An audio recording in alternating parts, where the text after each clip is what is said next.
Are you ready to dive into the heart of music business? Introducing the Rhythms and Rides podcast, brought to you by Samro. Men ask me, what is Samro? I want to go register my music there. If I, will I be whatever? And I never know what Samro is. Samro's like God, it's a mystery. How does it work? How does Samro work, please? Explain it to me. Join us as we unravel the complexities of music rights management, share inspiring industry stories, and provide valuable insights for composers, authors, and publishers. Each episode offers an informative session on everything you need to know about Samro and the music industry. Stay tuned for Rhythms and Rides, your backstage pass to the music business, only from Samro. Hi everyone, and welcome to another episode of Rhythms and Rides. We are at it again to give you more information about Samro and what Samro does and the behind the scenes of the music industry. In this podcast, we have already discussed about how Samro distributes. We've talked about licensing, and we've also touched on the contracting and the legal matters of what a music creator needs to know when they are coming into the industry. And today, we are going to be chatting, actually it's an informal chat about the CSI department of Samro. And I am here with my colleague Lesego Maforah. How are you doing, Lesego? Hi, Nandi. Great to be here. I'm excited to have this conversation about how we assist our members at Samro. Absolutely. Just from the beginning of it, we know that Samro used to have the foundation, and that was migrated into what is now called the CSI. Can you tell us more about that, and why was the foundation moved into CSI, and what does CSI do now at Samro? Thanks, Nandi. I think when looking at how our outreach work and advocacy work was previously structured, we used to have the Samro Foundation, which was a standalone foundation under the auspices of Samro. At some point, it was decided by the board that there was to be a reorganization of the way that the organization was structured. So there was some restructuring that was done in terms of how Samro operated and how it conducted its operations internally, but also how it then sought to engage with its members, and then ultimately how it sought to deliver value for its members through its development and advocacy programs.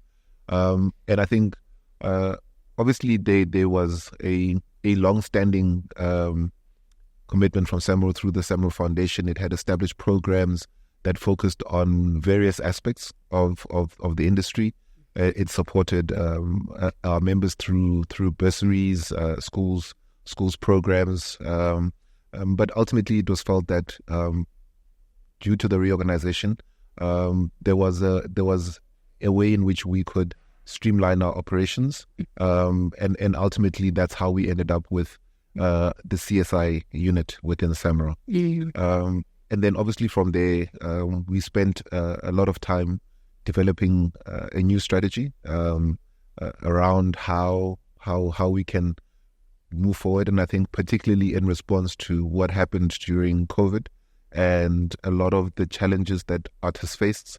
For example, we had a lot of members who stopped earning because they weren't able to perform. Mm-hmm. Their access to live spaces were curtailed, so they couldn't make the type of income and revenue that they were used to, and ultimately it impacted on their livelihoods.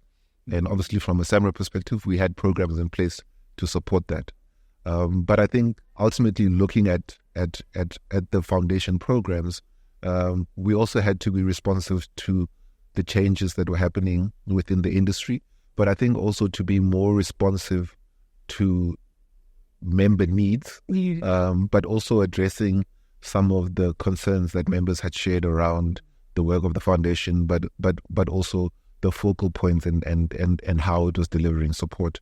So I think from a business side, we then sat down and developed a new approach, which was approved by our board last year.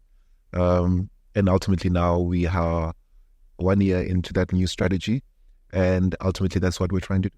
I know that when we moved from the foundation to the CSI, one of the mandates that we were given was to develop programs that would be member-centric, if I may put it like that would benefit members who are earning members at Samro. So there's a question that keeps on coming from our members, which I think it's because of the lack of knowledge of how Samro works. Can you just briefly go through the member tiers at Samro and the programs that we have at Samro, and why do they support the certain types of members that they do support?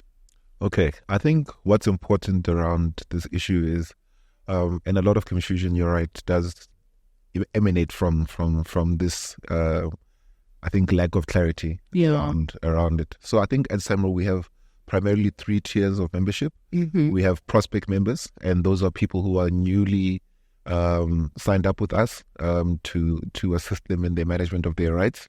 And then once you've generated royalties of 100 Rand, you are then able to become an associate member of Samro. And then once you elevate into the associate level, you then become eligible to benefit from Samro CSI programs. After a certain point, you'll then be recommended for elevation to a full member of Samro. And then you'll then be able to access the full benefits of Samro. And if you so wish and are so inclined, you may even find yourself sitting as a member of the board of Samro. In terms of the allocation of CSI funding for Samro, the funds that are allocated to our unit globally go to our social and cultural fund. And then a portion of those funds are then allocated to Samro CSI. So that is the money that we then spend on the various development programs that we have for members. And then from there, obviously then once we call out those applications from our members, they're then open to apply. So that's the reason why the associate and full members benefit is because they are earning members. That is correct. So the prospect members, they need to work hard for themselves to earn. Can you just also explain on that, because we get these questions or people saying that we need to do marketing for them as Samro so that they can earn royalties.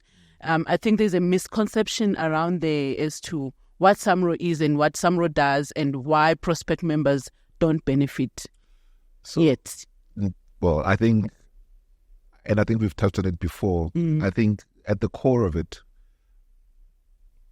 members who benefit from Samro programs are members who are earning royalties that fall into the collective management pot at Samro. Yes. So unless you've reached a particular earning threshold, and it's not that high, it's 100 Rand to become an associate member.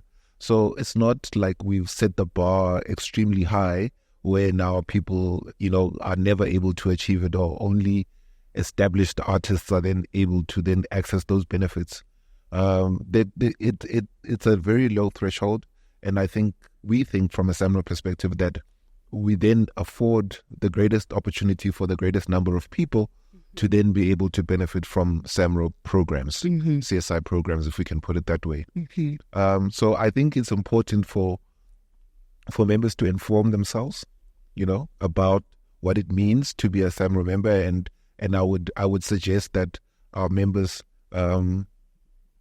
not only get in touch with our customer services and membership colleagues, but also to enlighten themselves around what Samro does by accessing our website and also looking at the content that comes through our social media platforms, because through that we communicate directly to members.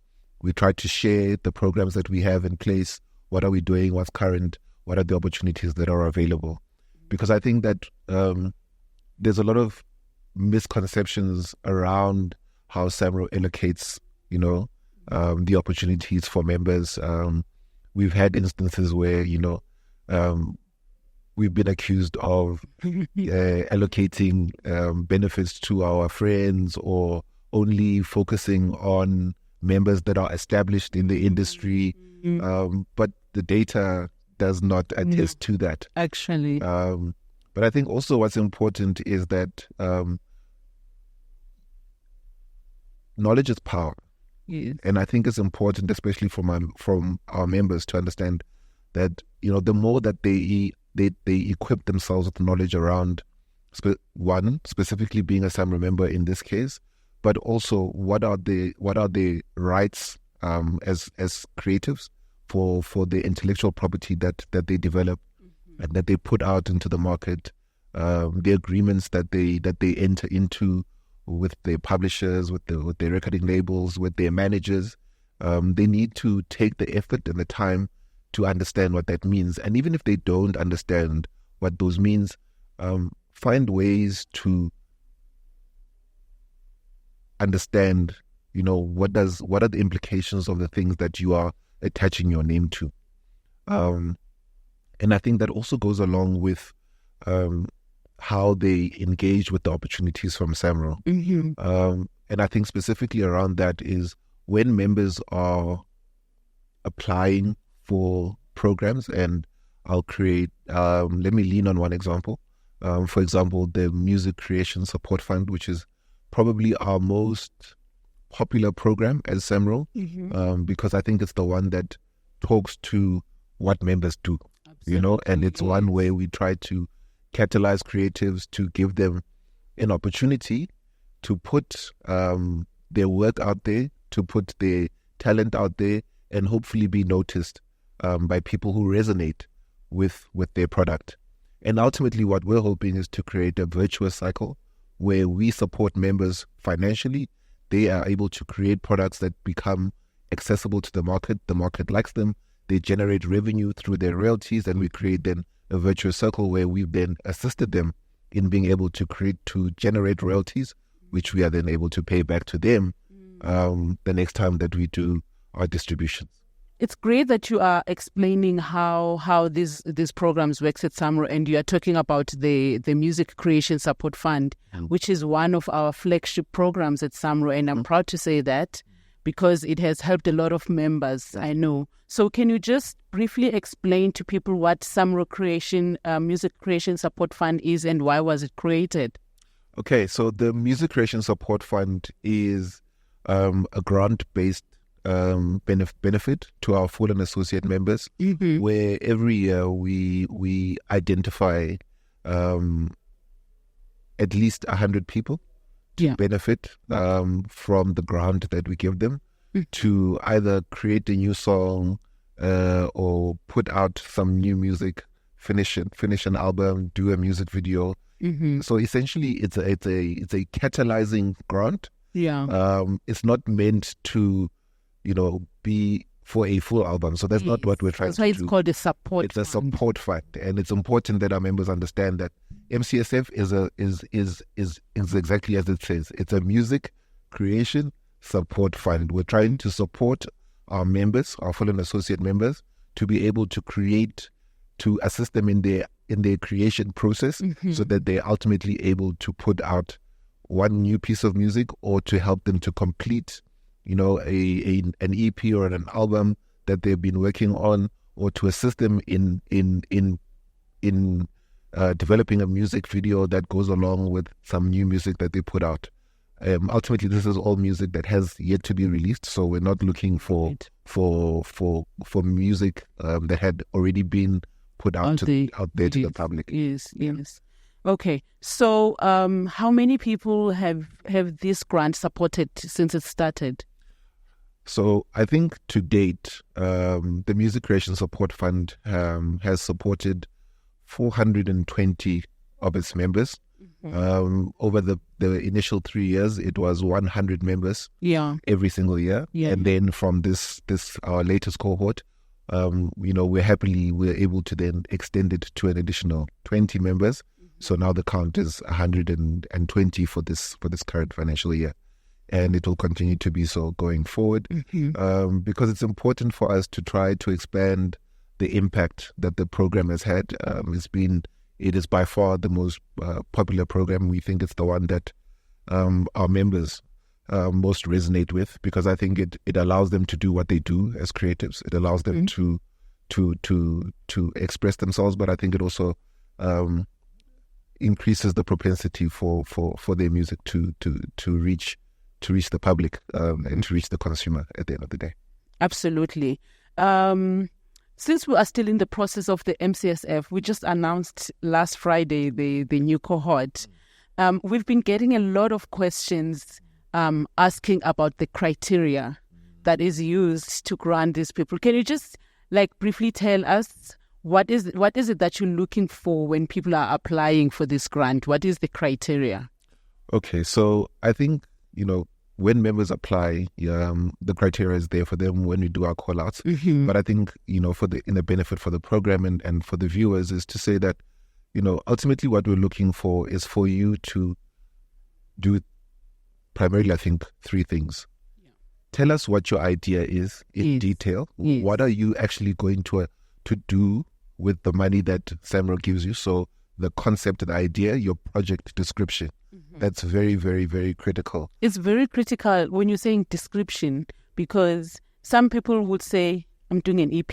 They won't even say they'll just write EP. Exactly. But the question says describe. How important is that? That's vitally important. And I think it's important because we don't do the adjudication for this fund. This goes out to an external adjudication committee that rotates every 3 years so that we don't have any continued biases or anybody thinking it is not anyone who is a record label owner or anything. Yes. We try to draw in, in experts or people who specialize in particular aspects of the industry, but are all people who operate within the music industry. Mm-hmm. I think that's vital and important because there's a misconception that we at Samro decide who gets this, this benefit, who gets this grant, and understandably so. Members are very concerned about not getting opportunities.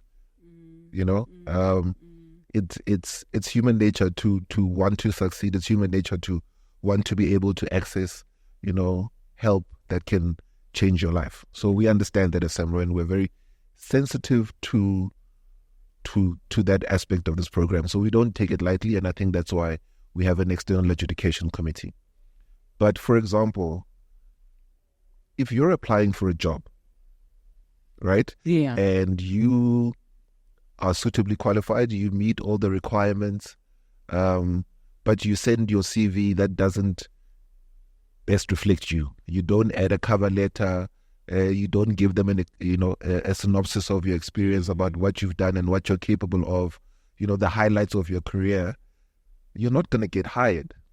Absolutely, even though you're qualified. Mm-hmm. So I think members need to look at it from that perspective. You want to put your best foot forward in this instance. Mm-hmm. It's a competitive space. Life is competitive. Every aspect that you find yourself in, you're not in that space alone. There are other people who are in that space who have as much or greater desire than you. Yeah, looking for the same thing. For the same outcome that you're looking for. So I think it's important for our members to, when opportunities like the Music Creation Support Fund comes along, that they make sure that they give it 150%. We would rather have you give us more information than less information. Absolutely. That's better for us. It's better for the judges because they're able to have an idea about what you're thinking of. The second aspect, apart from the project description, is really around the critical elements around the financial plan and the project plan. So ultimately, we want to see from this money that we're going to give you, this grant that we give you, what are you going to do with it? What is this money going to be spent for? And then from there, are you going to be able to complete the project within the stipulated time frame that we give you from a Samro perspective? So there's three critical, what I feel, adjudication aspects, right? That's there. Now, there's a second tier of that that is, I think, equally as important, right? One is making sure that the information that you supply, your personal contact information, your phone number, your email, your address. Those are things that are important to us because we need that information to contact you if you are successful. But I think also we need it so that we can add that new information to our database in the instance that it has changed from the last time that you may have inputted it. And I think this doesn't just apply to our CSI initiatives. I think it also applies to when it comes to matters of distribution of royalties. Yes. And I think you know, Nandi, that there's lots of our members who are not receiving royalties because they cannot be contacted or they haven't notified. Mm-hmm. Absolutely. That's very important information. And I think that as our members, as they grow with us, I think that they also get to understand how we work. Adding on to what you were saying about those 3 critical things that you need to comply for. We get instances where maybe, I don't know whether a member doesn't know what you mean by timeline, So instead of giving you how long or what is the process that they are going to do for their project, they just put in a picture of themselves in that spot. And that also now puts you at a disadvantage because we've asked you a certain question and then instead of giving us that answer, or instead of saying csi@samro.org.za, what do you mean by timeline? They just put in a picture.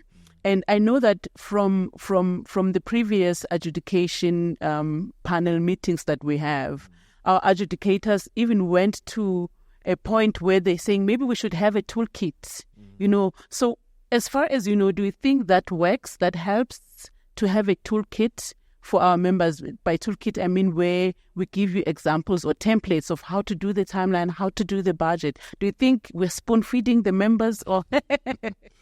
Or it does help some people?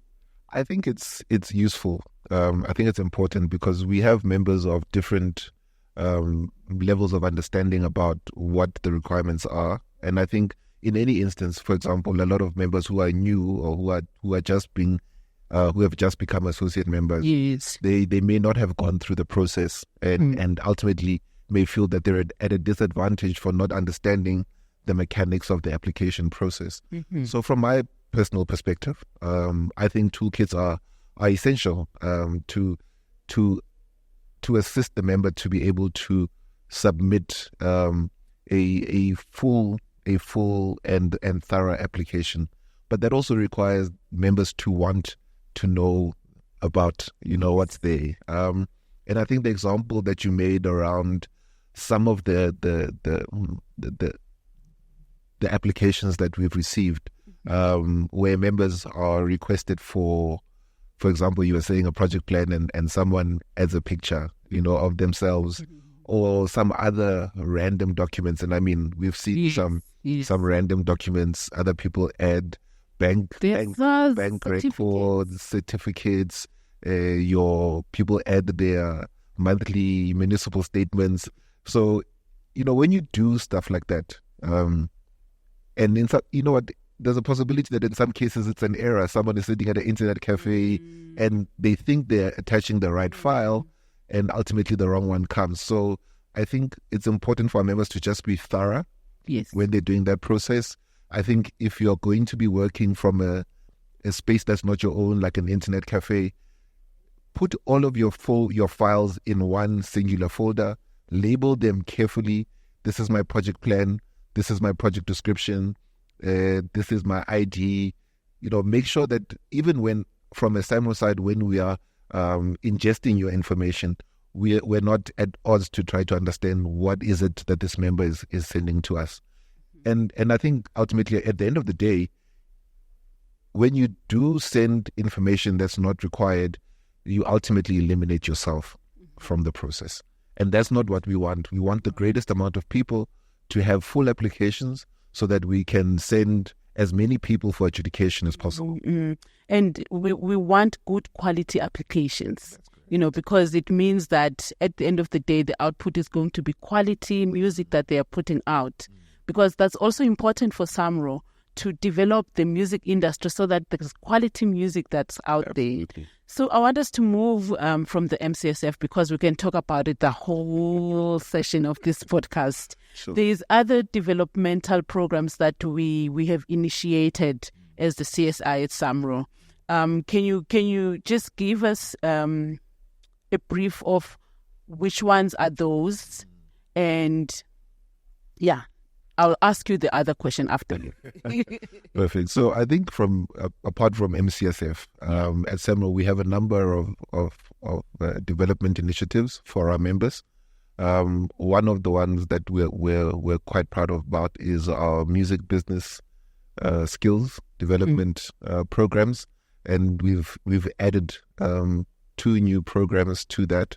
Initially, we used to only have the Soul Candy music course, which is now the Soul Candy Institute of Music. But we were really excited this year. We were able to really expand the opportunities for members. We've partnered with 2 new partners around music business skills and music business entrepreneurship development. The new edition includes the Academy of Sound Engineering, where we work with Nick Matsukis and his team in Auckland Park. We give 20 bursaries, and in fact, we're going to be increasing that number this year to 30 bursaries. Awesome. Because we feel that the feedback from members around the value that they're getting from these courses has been immense.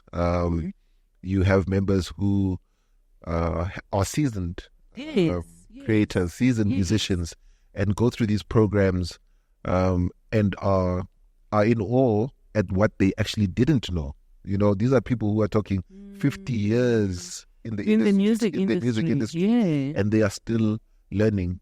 And then on the flip side, we have young people who are entering the space who really just want to do music, right? They really want to do music. They want to focus on their craft, but there's a component of music as an industry that a lot of our members, in the creative sector, don't consider, which is the business side of music. If you want to take music as a career, then you have to know all aspects of it. Just as much as anyone who works in a law firm, may have a law degree and may really love the law, but if they don't understand how the business, of their profession works, how do you sell yourself, the marketing, the sales, the contracting, all of the stuff that is outside of your talent base and is the part where you actually interact with other people. It's the part where, you establish your revenue streams. It's the part where you protect your intellectual property. It's the part where, the contracts with the people that manage your content is important. It's the part where your registrations with organizations like Samro, Sampra, Impra, the people that manage the rights, that collect that revenue for you. That is the part where a lot of our members fall down, that where they are found short, where they are found lacking. And I think it's it's part of what, leads to instances where really talented people, have nothing to leave for their legacy when they pass away. I think we've had so many examples in South Africa about people who have changed, the face of South African music, but they have nothing to show for it. So we definitely don't want to continue, in that type of frame. We want to, at the bare minimum, give our members the basic understanding around, what it means to be a professional music creator. And I think that's really what we're trying to do. Because ultimately we're looking at creating, a strand of sustainability for our members throughout their careers. Right. So what we try to do, yes, from a member side, obviously we create value from our members for a whole host of things. We've got our SHREF, which is our retirement annuity fund. We've got our funeral benefit. But we've also got this other aspect of development, right? Where apart from collecting your royalties, you have an opportunity to improve your own personal standing as a creative and in fact as a business, because each one of our members are a business and they should consider themselves as such. You are a brand.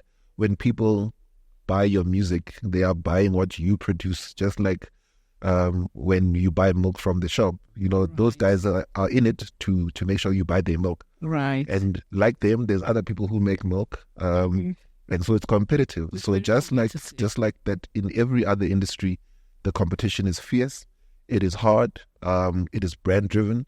But it also requires you to be able to manage your own affairs when it comes to, your contracts that are in place, making sure that you understand everything that impacts you, your splits, your sync sheets, notifying the works that form part of your repertoire. Right. Yeah. So that's really what we're trying to do. We're trying to make our members more savvy, if I can find a better word for it. Yeah. If I may speak about the latest developmental program, which is quite exciting, that we did now, which is the Music Business Lab, which deals about publishers.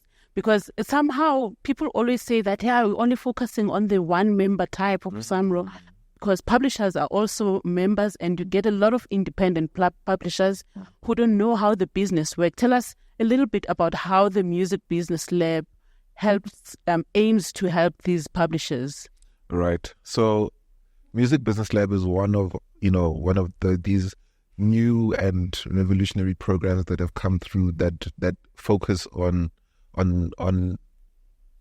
publishing, but publishing from the business side of publishing, understanding what being a publisher means. And I think it's driven by the fact that a lot of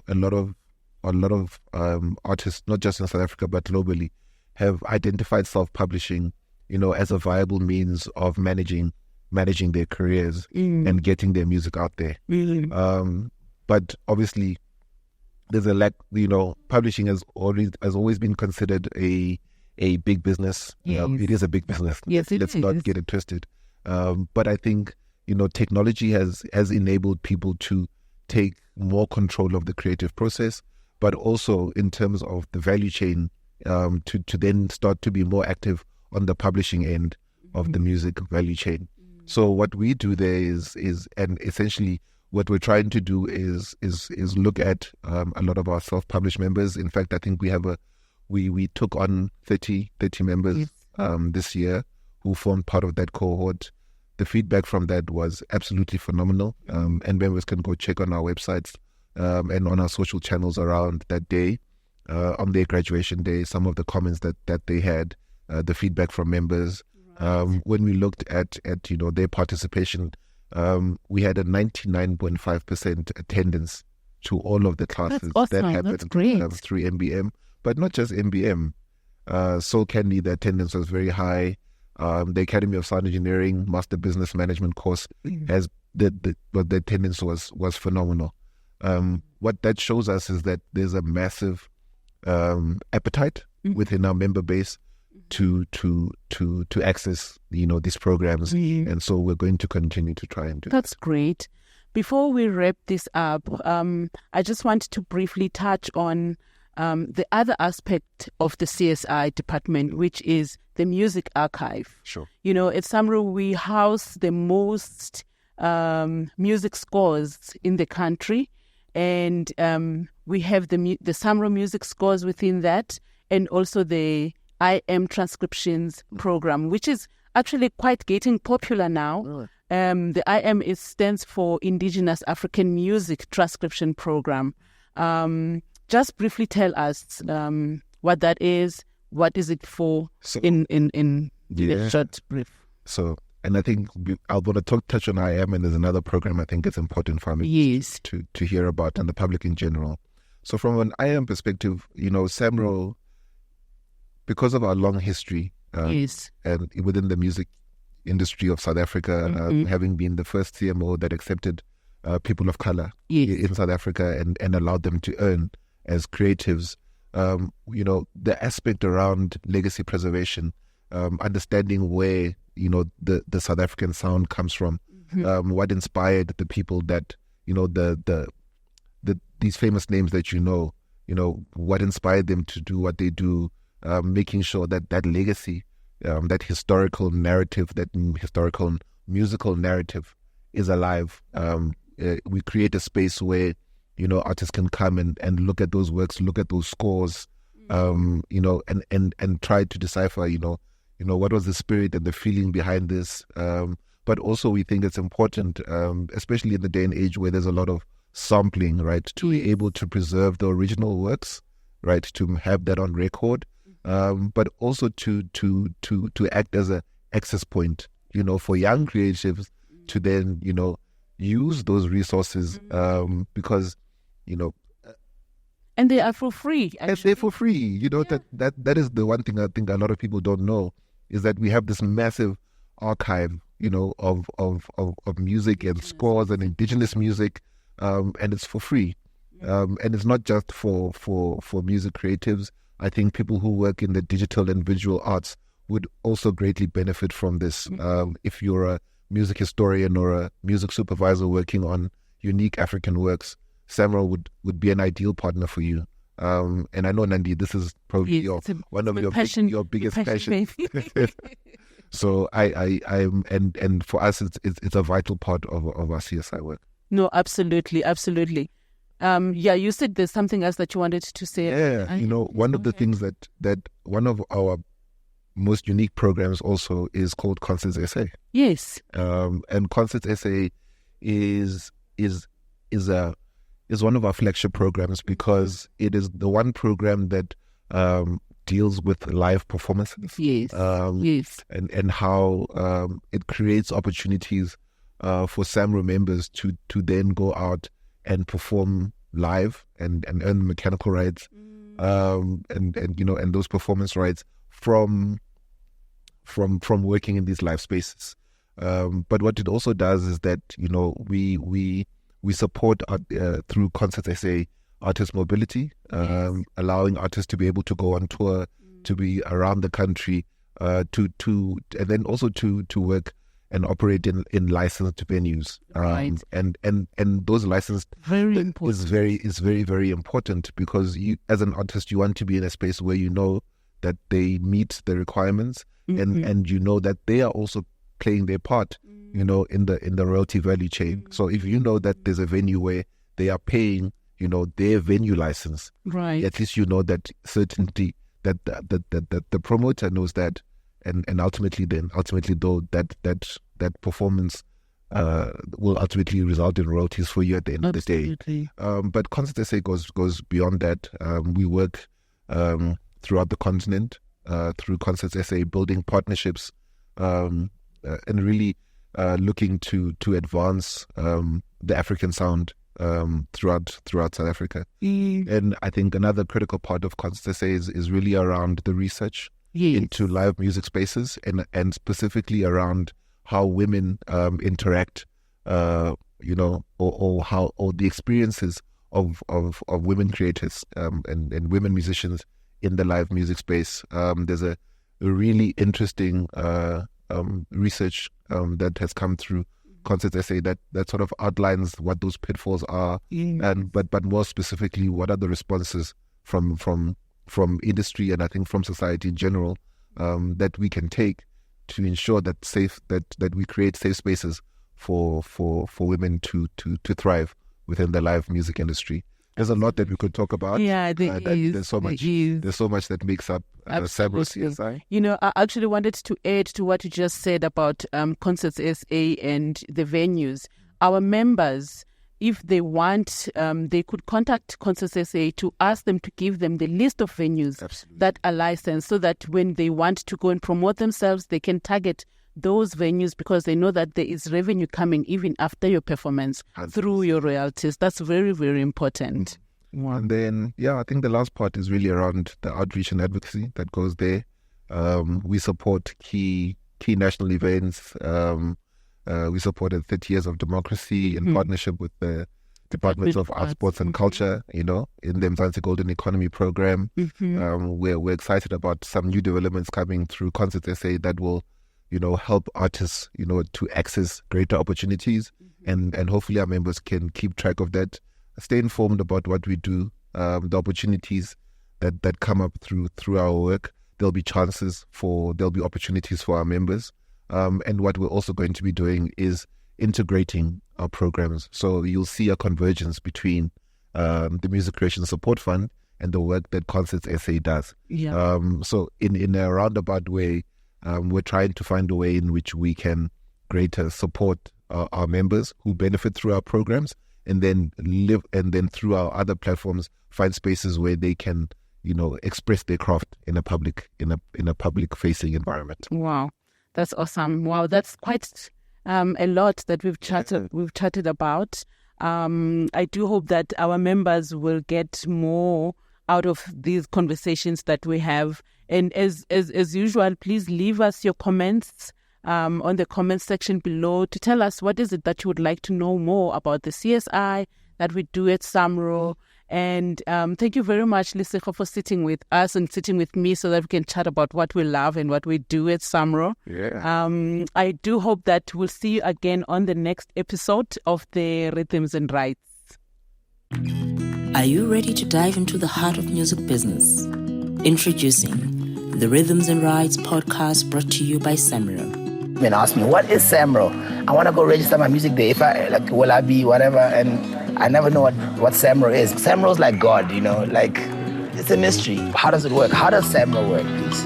Explain it to me. Join us as we unravel the complexities of music rights management, share inspiring industry stories, and provide valuable insights for composers, authors, and publishers. Each episode offers an informative session on everything you need to know about Samro and the music industry. Stay tuned for Rhythms and Rights, your backstage pass to the music business, only from Samro.